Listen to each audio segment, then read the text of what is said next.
Well, The Wizard of Oz is capturing imaginations around the world once again, thanks in part to the recent release of Wicked and the upcoming Wicked for Good. Today, I'm joined by Paeter Frandsen of Spirit Blade Productions, and we're going to be talking about all things Wizard of Oz past, present, and future.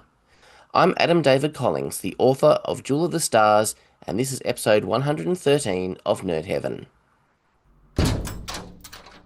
The Wonderful Wizard of Oz was written by L. Frank Baum and published in 1900. The movie was written by Noel Langley, Florence Ryerson, and Edgar Allan Wolfe. It was directed by Victor Fleming and it first released on the 10th of August 1939. Welcome to the show, Peter. It's great to have you here. Uh, Thank I've, you. I appreciate you having me. yeah, I've actually never had a guest on Nerd Heaven before, so you're my very first one. Oh, So, awesome. yeah, I'm honored. yes. I really wanted to have you on because you've recently recorded an audiobook version of The Wonderful Wizard of Oz, which is available for anyone to listen to for free. And I've listened to it and I really enjoyed it. I really like the your performance and how you kind of breathed life and voice into the various characters. Um, Thank you. yeah, so we'll talk a bit about that a bit later, but there'll be links as to how people can listen to that in the description below. But let me just read your bio and we'll get into it. So, a fan of gaming, comic books, sci-fi, and fantasy since childhood, Paeter Frandsen is the owner of Spirit Blade Productions LLC. After earning his bachelor's degree in vocal performance from Arizona State University and serving as the worship pastor at Red Mountain Community Church, in 2006 he created Spirit Blade Productions. He has produced four full cast audio dramas along with other audio stories and has created regular weekly content for his audience since 2007.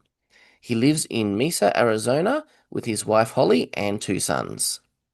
Though not formally trained in scripture, Pater has a love for studying God's word, seeking out truth with the most reliable resources available, and encouraging others to join him on that journey. So, to get started, I was wondering if you could tell me a little bit about your history with Wizard of Oz, the books and the movies, how you got started. Yeah, well, it certainly started with the Judy Garland movie. I mean, I don't even remember when the first time was that I saw that. I just kind of grew up knowing that movie and the story, and that was probably one of my first types of, I suppose, fantasy experiences in terms of fantasy fiction. And then it was, and so I just grew up knowing that movie, knowing the songs, and then it was probably in fifth grade. I don't think it was as late as sixth, but fifth grade, maybe sixth as well, that I started reading the books, checking them out at my school library. And I don't remember how far I made it into the series. I think I made it. At that time, I feel like there were maybe six of the books that my school's library had, and I feel like I made it to at least four or five before I started then being interested in other types of fantasy, other types of fiction. But yeah, and so to come back to it all these years later, really not remembering anything about the book, the original book, The Wonderful Wizard of Oz. It was interesting to come back to it and rediscover like all that I'd forgotten, all that's not in the movie. Um, yeah, so that's my basic background. Yeah, so I had never read the books growing up. Like you, my first experience was the movie. It was actually the first movie that I ever owned. So we had our VCR, and I remember we going to the shop one day, and I think my brother and I both got to pick a movie, perhaps. But we came home with our videotapes, all excited to watch it, and then we realized we had a VHS player, but we'd bought Betamax tapes, so Oh, we couldn't play them. So very disappointed. Had to wait until we could go back and replace them and get home. Finally able to watch my movie, and I put it in. And I was kind of shocked and horrified to discover it was black and white. And yeah. and I looked at the back of the box and like there's color screenshots here. And I'm thinking, what's going on? So I turned it off and I went to tell my parents that something terrible has happened. And they just said, well, just stick with it. Maybe it'll come color later on. Now, I don't know if they knew or if they were just trying to, find a way to encourage me to stick it out, but I was very skeptical and I thought, yeah, black and white movies don't just become color partway through. That's not how the world works. But I sat down and I watched it, and sure enough, when Dorothy arrives in Oz, it went color, and so I was surprised but quite delighted. Yeah, and that's Yeah. such an interesting choice too, because when Mm, it, I mean, there's a lot of things they changed about the book, but that's something that struck me in the first chapter is that it described the prairie land as gray and mm, dreary. And I'm like, oh, I'll bet that they were looking at that and they just saw potential for to make something mm, striking out of the Kansas prairie all being black and white shades of gray, and then mm. Oz being totally different. Yeah. That's actually really interesting because I've never been to America, but when I hear Kansas, I think, lush green grass and rolling hills and um yeah, I guess my main exposure to Kansas is obviously Superman. But yeah, Yeah. it seemed Yeah, because I it don't is know. I don't know what the climate was like then. It mm, was I believe the story takes place during an economic depression in mm, Kansas. I think that's the intended backdrop. And so but like I've driven through there just a couple of times in my life, and I felt the same way. Maybe I wasn't seeing the same things that yeah. Baum was seeing, but I wonder if it was more about just a sense of it being dried up economically, Yeah. and maybe in terms of weather, it was a dry season or something, and that was he was using the word gray to describe that. But I did find that interesting. Mm. Yeah, and I guess being tornado season, it was probably winter, and that would definitely have an impact as well. Yeah, yeah, for sure. Yeah. So, yeah, I guess looking at the movie, and also, I believe you've seen Return to Oz as well.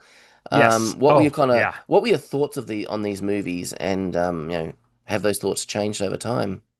Yeah, I forgot to mention that that Return to Oz was definitely part of my childhood and exposure to The Wizard of Oz as well. I loved that movie. I Mm, was really surprised at the darkness of it and how it leaned into kind of being scary. I mean, certainly for kids. I mean, it's got the woman that the witch that like takes her head off and like can wear other heads and mm, stuff. I mean, that was it's really, I mean, there's no gore in that, but it's still like someone's head coming off, and there's something very eerie about that. And like the mm, the Wheelers, I think they were called, that would ride around, and it was all, if memory serves, it was like Jim Henson's creature shop that was doing mm. a lot of the stuff, the practical stuff, the costumes, and so I remember just loving that movie. I think I even had a little crush on Firuza Balk, who played Dorothy Yeah. in that one when I first saw that one. And it was interesting to me.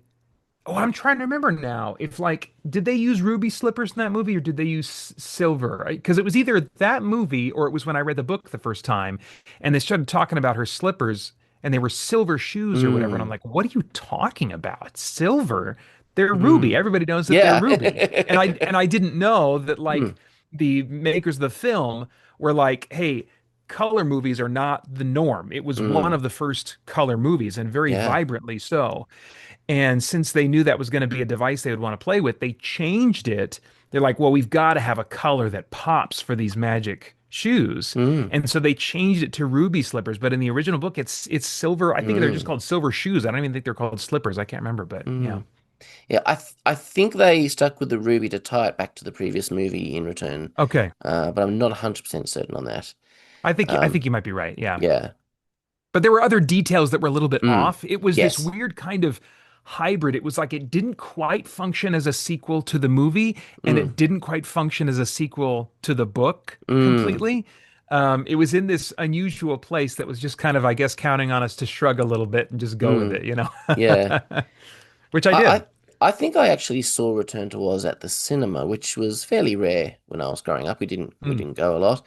Um, but yeah, I also remember really loving it. Some things that really stuck in my mind were the Wheelers and I loved the bit where they get the couch and the moose head and they're putting all this stuff together and then they use the powder of life to bring it to life. I just thought that was just the coolest thing ever. Yeah. So Oh, and that really, TikTok. yeah. TikTok was awesome. Mm, I think that was the first time, because I think I'd watched that before reading the books, if I remember mm, correctly. And I think that was the first time that I saw this element of what could be called science fiction in the world of Oz. That yeah. if you look at Oz and you see it some in the books too, there is this, I mean, before there was such a thing as steampunk, Mm, it was kind of like doing some steampunk type things where it had this yeah. sci-fi where like the clockwork technology mechanisms, they could not create what TikTok was. And so that was a science fiction. It was like this Mm, fantastical idea of what the tech of the time could potentially mm, do, yeah.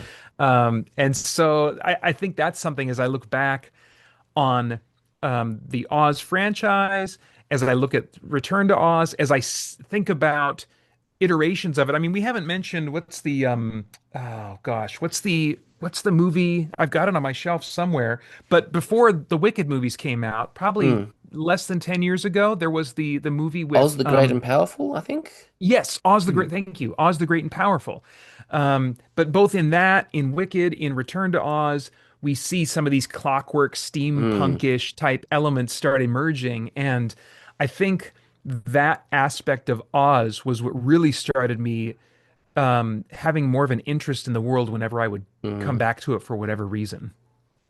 Yeah, it reminds me of Charles Babbage, who's kind of thought of as the inventor of the computer, who you know, created designs for what he called the analytical engine, but it was all kind of clockwork because he didn't, electricity hasn't been invented yet. He didn't have the technology to realize his dream, but his idea was basically a modern computer Wow. with hardware and software, and um, yeah. I also watched an animated show about the Wizard of Oz as a kid. It was after I saw Return to Oz, and I've done a little bit of research to try and figure out what it was. There was one that was made in the 90s, but there was one in that was made in 1986, and I think that must have been it. And it turns out it was actually a Japanese anime, Oh, which I had no idea of. I know you and I spoken recently how I, discovered in adulthood that most of the childhood cartoons I loved were actually Japanese, and I didn't realize. yeah. So there's another example.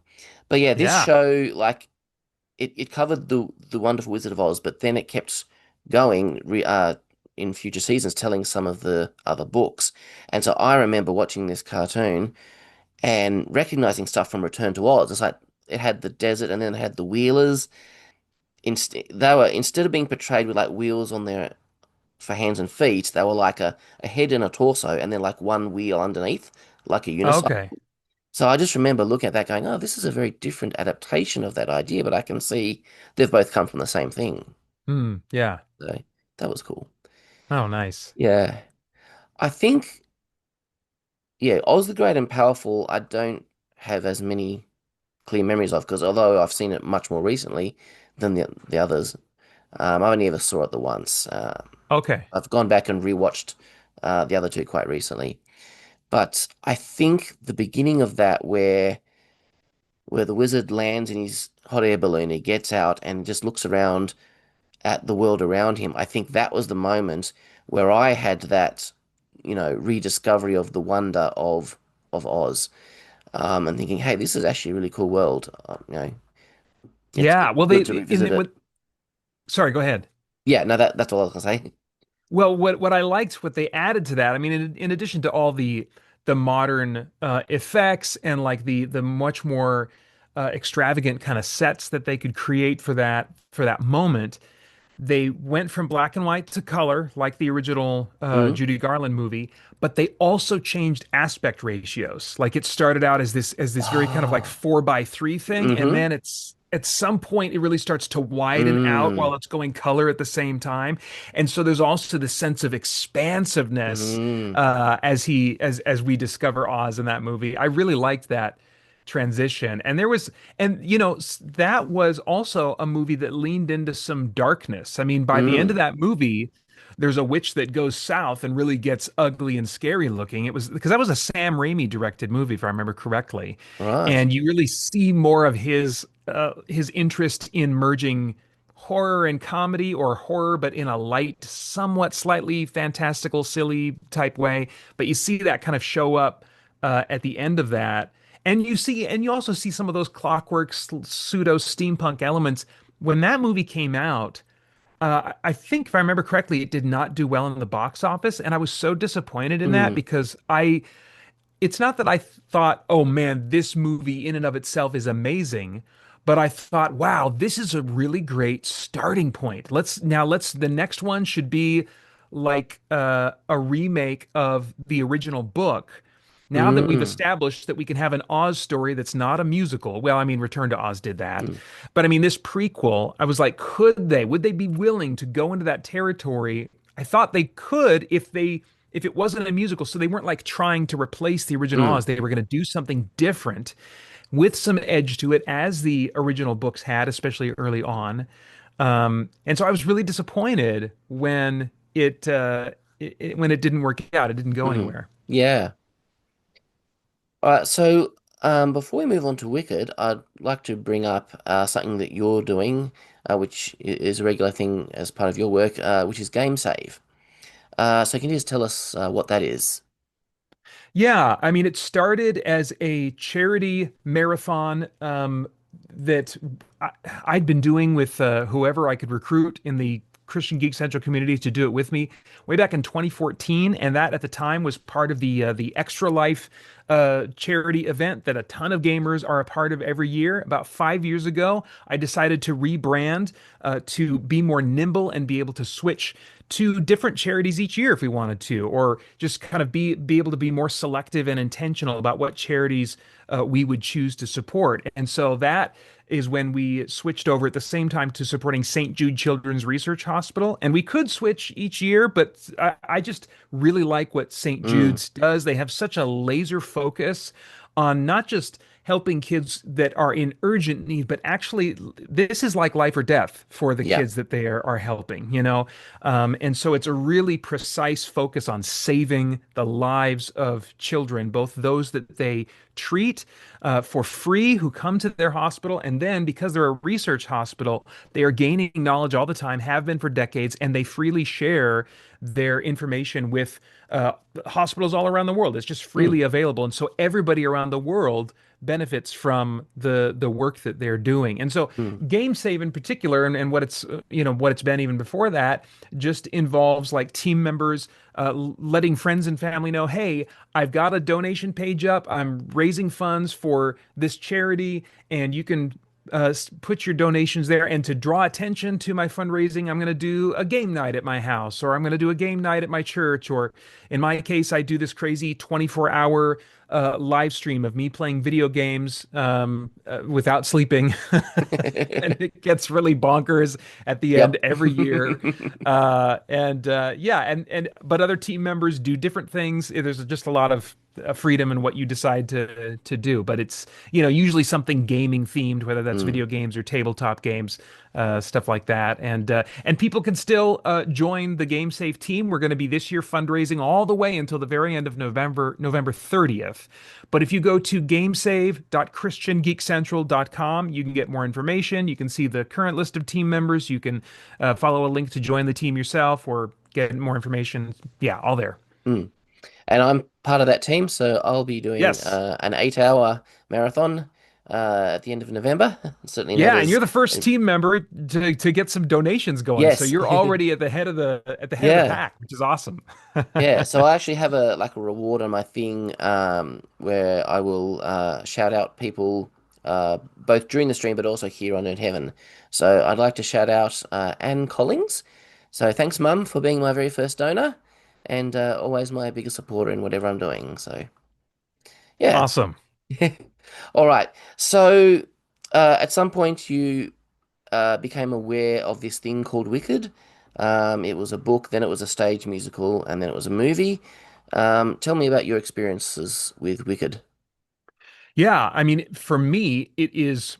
just the movie at this point. I've Mm. not read the book, which I've heard has some very significant differences from the Broadway musical. Hmm. And I which actually made me a little bit interested in maybe checking it out at some point because I from just some reviews I skimmed, it seems like it's heavier, darker, maybe has Mm. some more edge to it, and I'm like, okay, well that's my territory. Um, but I knew it as this Broadway musical that young teenage girls were really excited about. And so I was like, okay, so I'm out. You know, I'm not the audience for that. But when I found out that it was being adapted to a movie and I saw the first trailers, I was like, oh, dang. Well, that looks cool enough in terms of just scratching my fantasy itch that I'm gonna have to watch it at some point, you know. And so I didn't see it right away, but my wife and I watched it just as the Christmas season was ending and people were kind of going back to school and their routines and stuff. And so we didn't have a packed theater, which is my preference anyway. And we saw it, and I was surprised at how much I was connecting with certain parts of it. I mean, certainly there was parts of it that I was like, okay, yep, this is primarily, certainly all kinds of people are enjoying it, but I can see why this would primarily be appealing to young teenage girls. I totally get that, you know. And for the same reason, I was like, okay, so it's never going to be like something I am super duper excited about. But there was other things that I did still connect with, and because I have a background in vocal performance in singing. That's what, as you mentioned, that's what I got my college degree in, and I've got music theater in my background as well. So I've got a soft spot for some of these things, and I enjoyed watching the musical numbers and the voices. I thought they had some really solid voices, which isn't always the case in movie adaptations of musicals and stuff. Sometimes they'll get actors that are like, okay, well, they do all right with some auto tuning. We're getting through it, you know. But you know, these were like real strong singers. I think across the board, if I remember correctly. But really, what got me kind of energized watching Wicked, because Wicked, watching that was actually what led to me considering recording an audiobook version of the original book. It wasn't that particular story because Wicked is not based on like a prequel. It's not based on Baum material. It's, as far as I know, it's completely original. In fact, it the continuity doesn't really work with the first book, with the Judy Garland movie.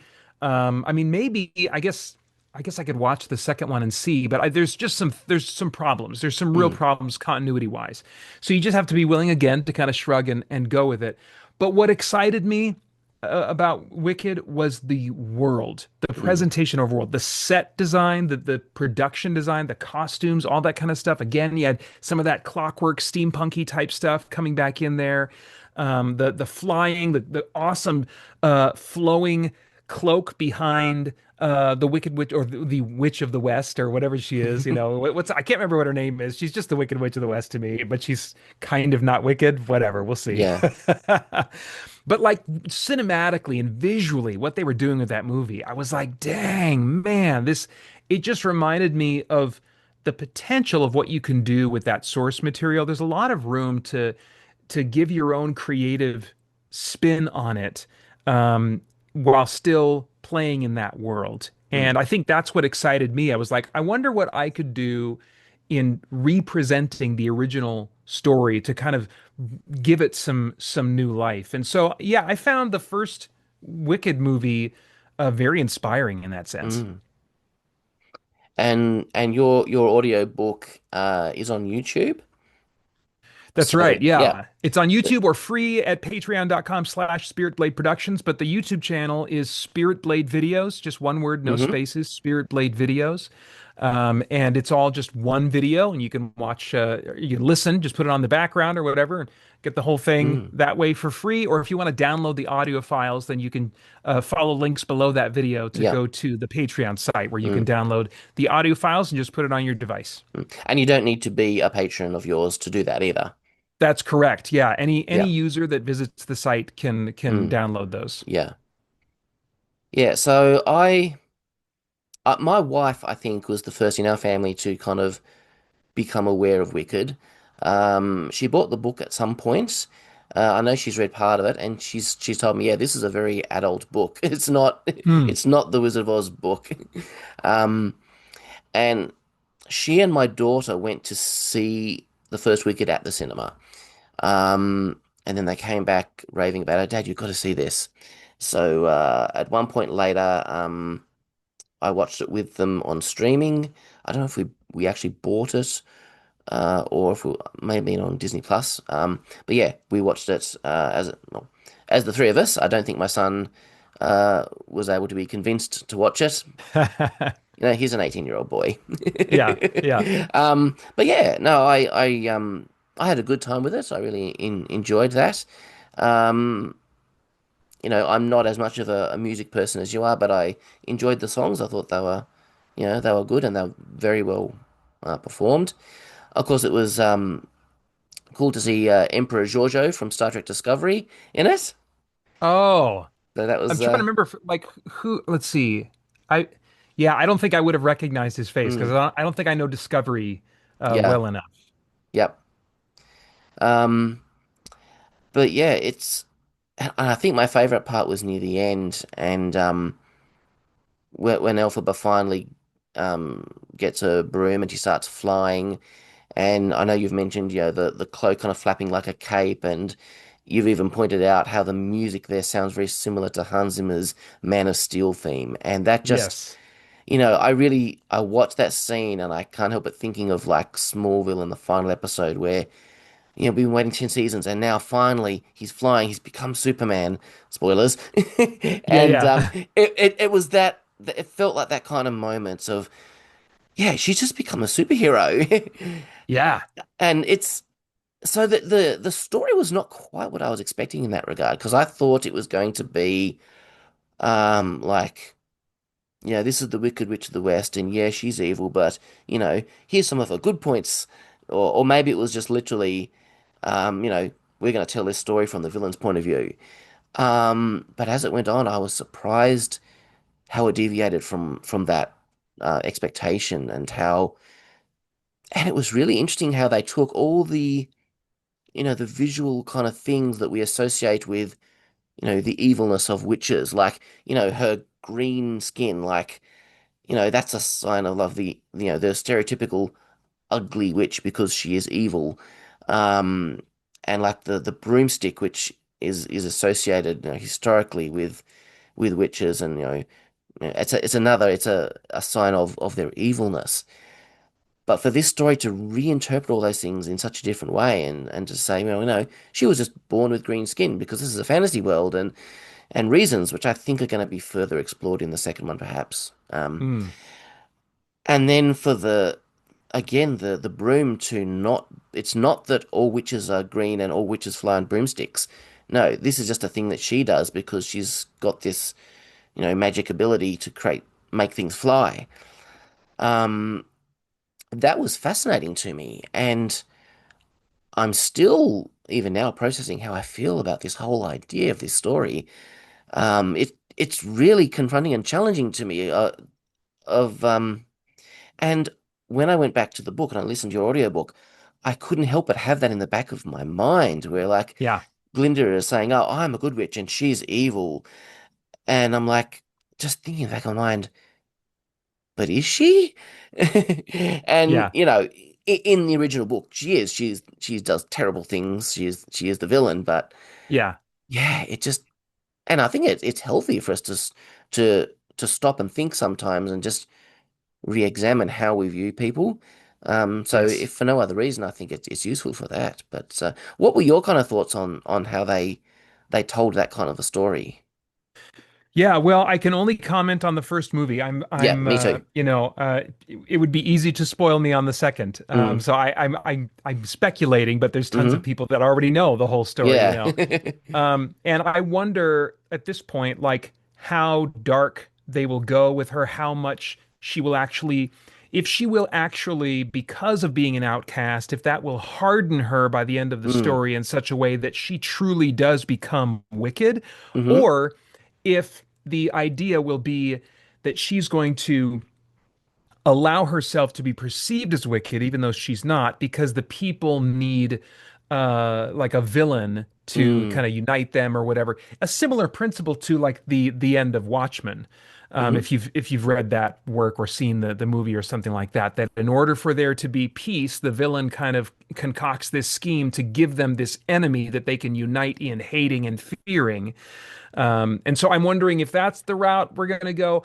I would prefer that, but I think number two is what I'm personally suspecting. Mm-hmm. But I hope number one is the route they go because it speaks to the point I think you were just kind of like alluding to that when we run into people that are being horrible to us or to others, and we can so easily categorize them, other them in our minds as like they're Mm. this terrible person. We can dehumanize them either in our thoughts or in our language as we talk about them. But the truth is, no one is mean and angry because they are happy with their life. Mm. There's always a place of hurt at some point in their past that has contributed significantly, sometimes as the main thing to them going that route. It doesn't mean they're Mm. not responsible for their actions. They are. We all have a choice ultimately. But I mean, I think, as you said, it's good for us to consider, okay, this person is being horrible to me and they're causing me or other people pain, and that pain is real.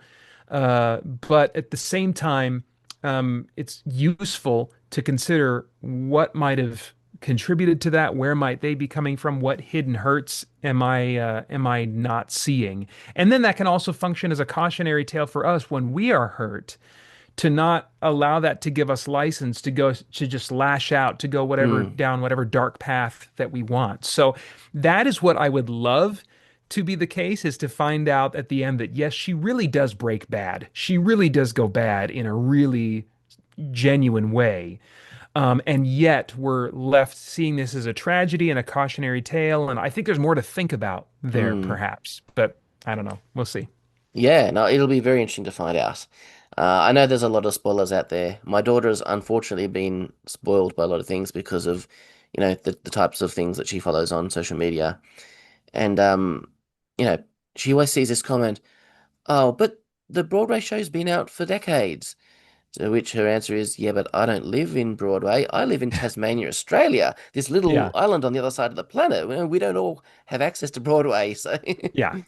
but Yeah. I have avoided those spoilers myself. So, yeah.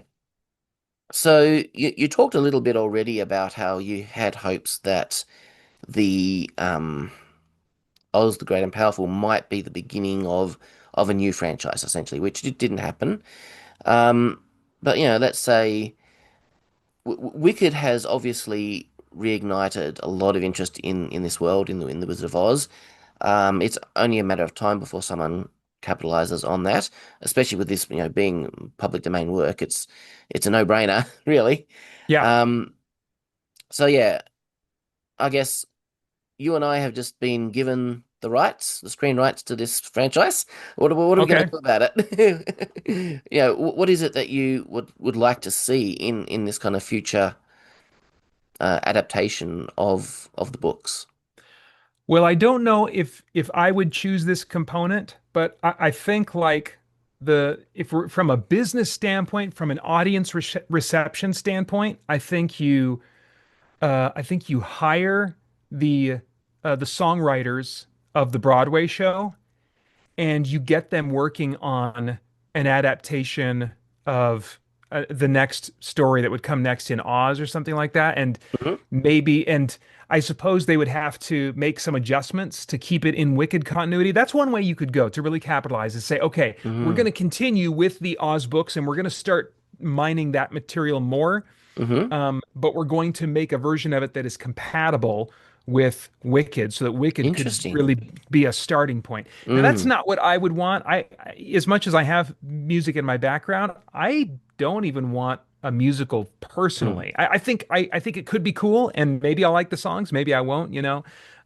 But personally, I would like something that is more in the spirit of and could maybe even be seen as a sequel to Oz the Great and Powerful, Hmm. but that in terms of production design, would cater to those who really got excited about this world again because of Wicked. So I Mm, think there's got to be something there that you are recognizing, okay, we need to leverage this. And it's worth leveraging. Like I said, mm, beautiful, extravagant production design, you know. mm. But then at this point forward, I would want them to try and get back to the books and to see what more could be mined from them and lean in more for my tastes Mm, into gear punk or steampunk or whatever yeah. we want to call it. You know, I Mm, would like a lot more of that. yeah. Yeah. I think what I've had in my mind is yeah, very much a case of, let's get back to the books. The musical has been done. Um, you can't top that. In a sense, it's such a classic. Yeah. Almost 100 years old.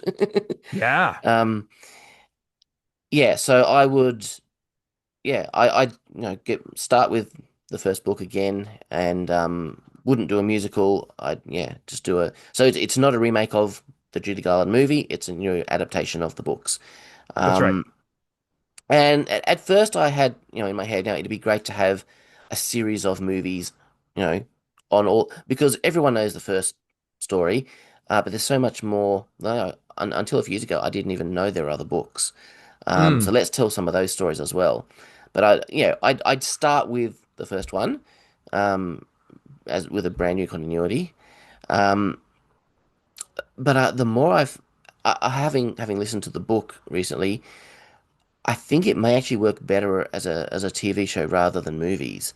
And Oh, I yeah. say that because the structure of the book is kind of weird, and I see why they adapted it the way they did because you've got your main climax with the Wicked Witch of the West happens three-quarters of the way through, and then what should be the whole third act of the story is basically um, other stuff. Yeah. Obviously you've got to get back to the wizard and have all of that happening. But then she goes on this whole other adventure, going to find Glinda. And that doesn't work as a movie.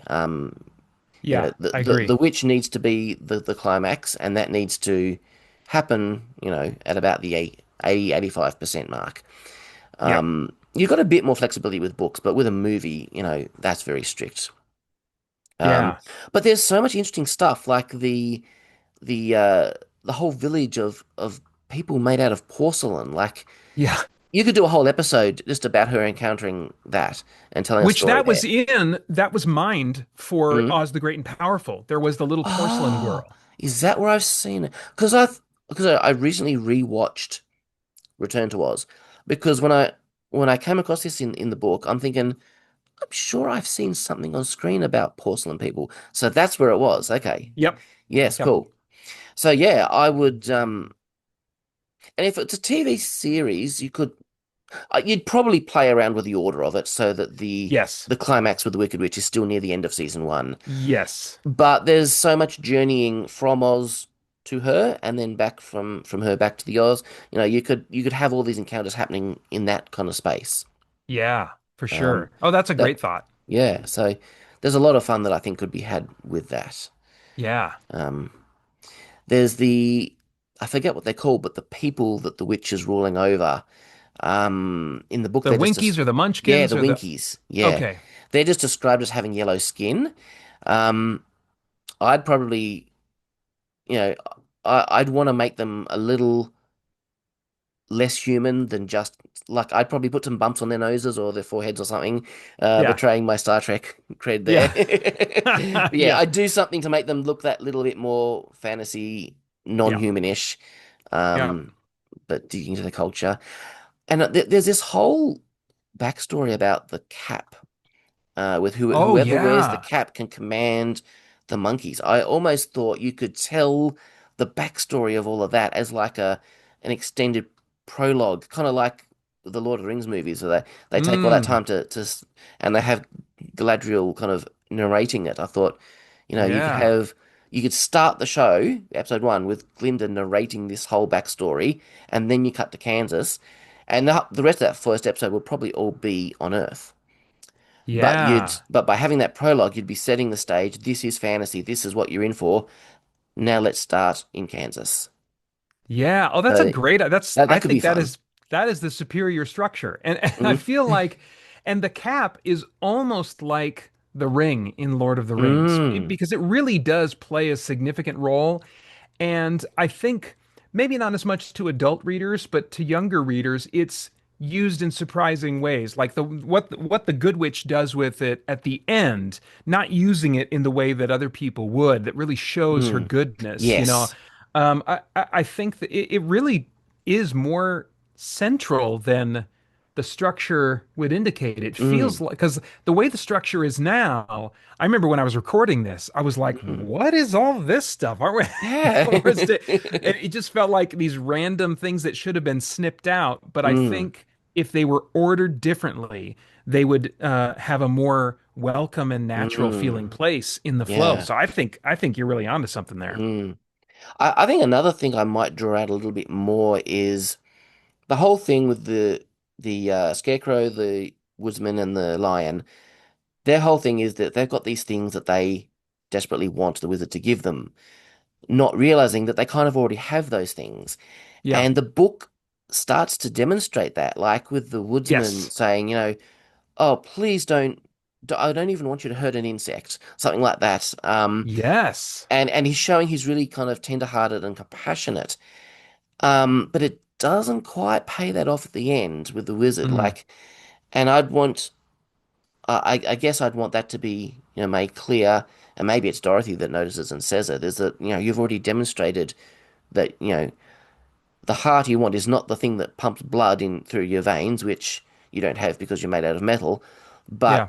what really matters is compassion, and that's what you've demonstrated. So, Yeah. And you know what's interesting is I was reading it this time because Baum was not a Christian, hmm but he was living in a time that where it was probably more common for people to at least be nominally Christian, and so I think there's a mm, bit more influence, at that time. But there's some things in the book that I'm like, I don't quite agree with that. Like there's one moment where the Tin Woodman basically gives out Hollywood's catchphrase that they've been using for years. mm, He implies that the heart is something to follow, that yeah, it's your guide, and that's part of the mm, reason why he wants a heart. He mentions that almost in passing, mm, and even as I was recording, I was like, well, I want to present the source material faithfully, but it's mm, one reason why I might eventually make some commentary material from a Christian mm, perspective because I'm like, that's not a good way to go to think of the heart that way, but. Something that I liked as I reflected on it was the fact that, all these characters that wanted these things so deeply, and with the exception of Dorothy, kind of already had them without realizing it.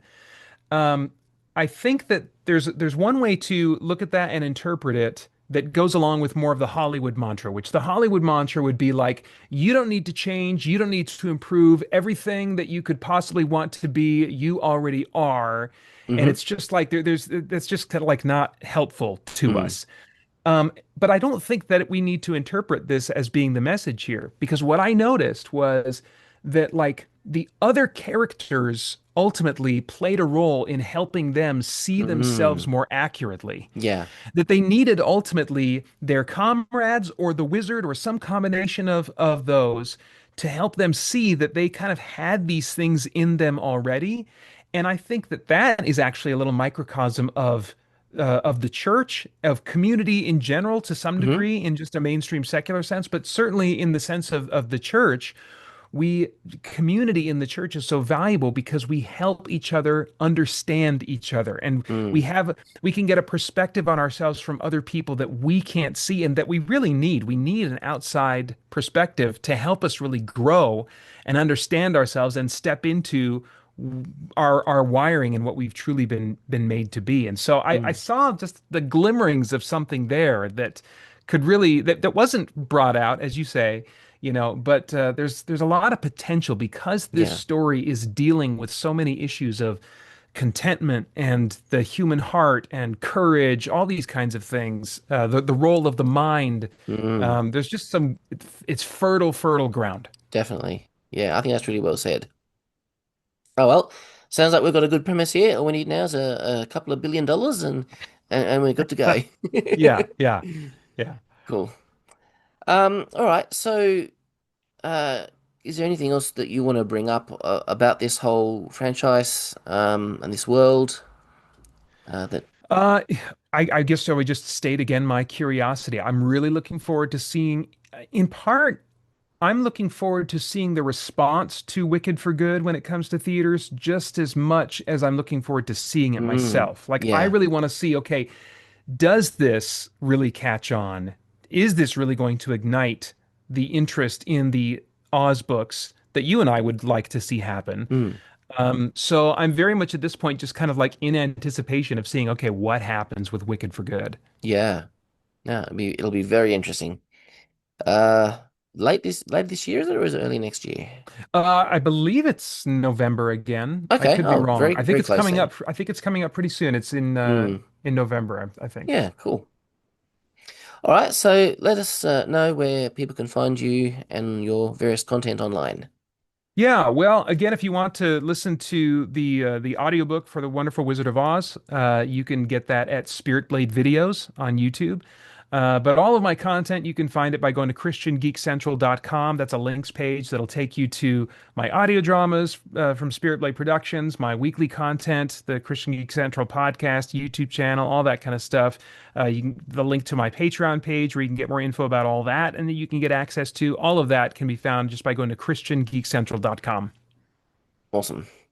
Oh, thank you very much for being on the show and being my first guest. Thank It's you. This been is a great. lot of fun talking about Wizard of Oz with you. Yeah, this is good. Um, Thank you. cool. So next time we'll be back to our coverage of the Star Trek movies, and we'll be talking about Star Trek V: The Final Frontier. It'll be a very interesting one. Certainly a movie that people have some pretty strong opinions on. So until then, live long and prosper. Make it so.